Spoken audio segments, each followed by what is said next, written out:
Hello students, welcome to our channel. Students, आज हम half yearly assessment सितंबर 2023 class 11 subject economics solve करेंगे।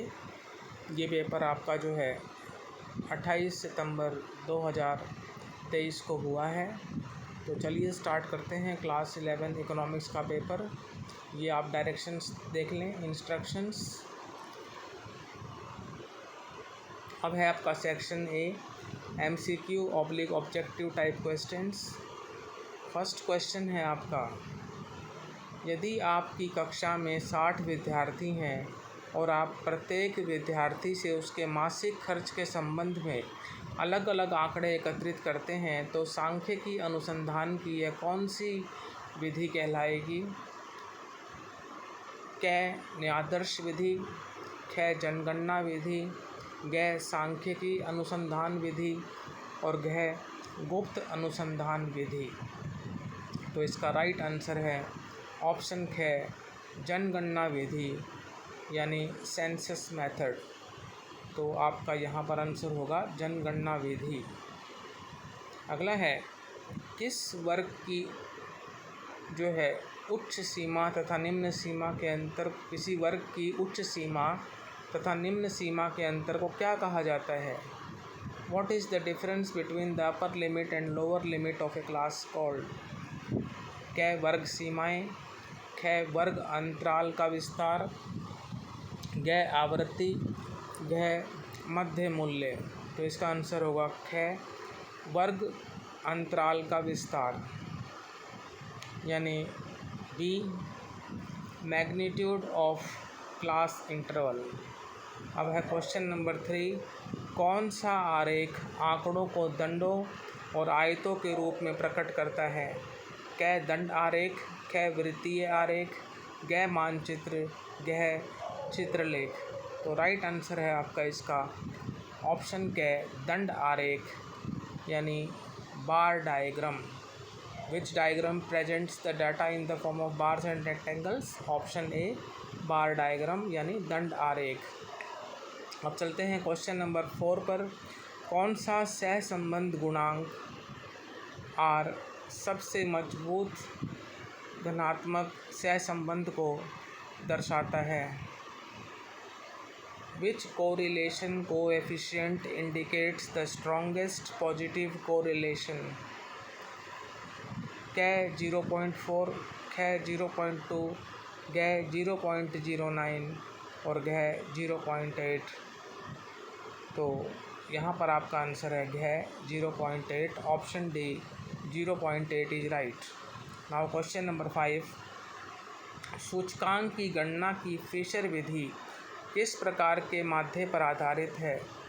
क गुणोत्तर माध्य, ख समांतर माध्य, ग हरात्मक माध्य और घ इनमें से कोई नहीं।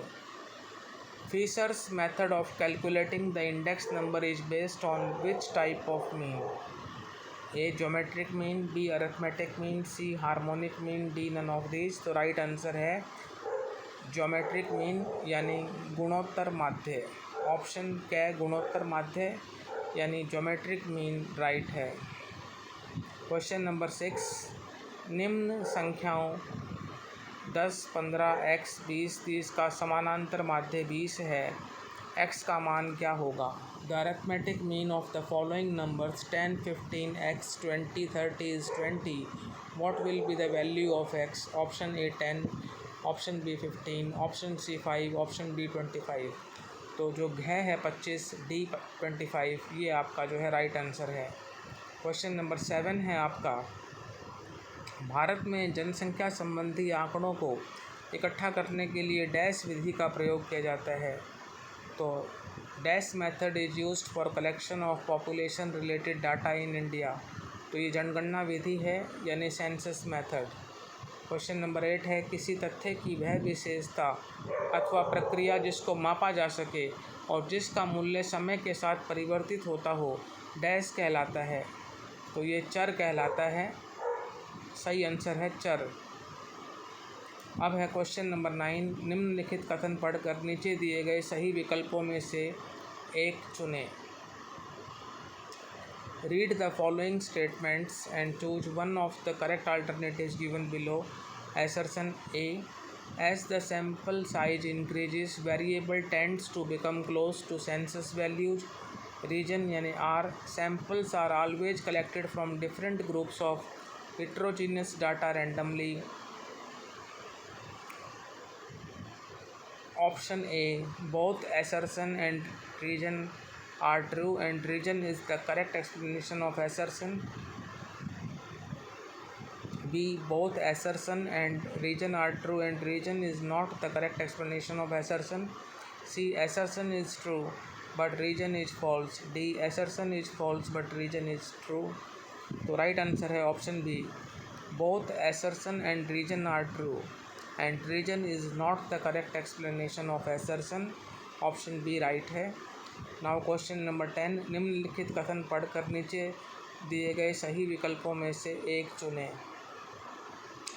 Read the following statements and choose one of the correct alternatives given below. Assertion. Classification facilitates grouping of data based upon similarities and dissimilarities. Region. Classification enables a person to compare various forms of data. Option A. Both assertion and region are true and region is the correct explanation of assertion. B. Both assertion and region are true and region is not the correct explanation of assertion. C. Assertion is true but region is false. D. Assertion is false but region is true. तो यहाँ पर आपका जो right answer है वो है option A, both assertion and region are true and region is the correct explanation of assertion. तो option A जो है वो आपका राइट है. तो स्टूडेंट्स आज के वीडियो में इतना ही. बाकी क्वेश्चंस आप स्वयं अटैम्प्ट कर लें. मिलते हैं आपसे नेक्स्ट वीडियो में एक और पेपर के साथ. Thank you.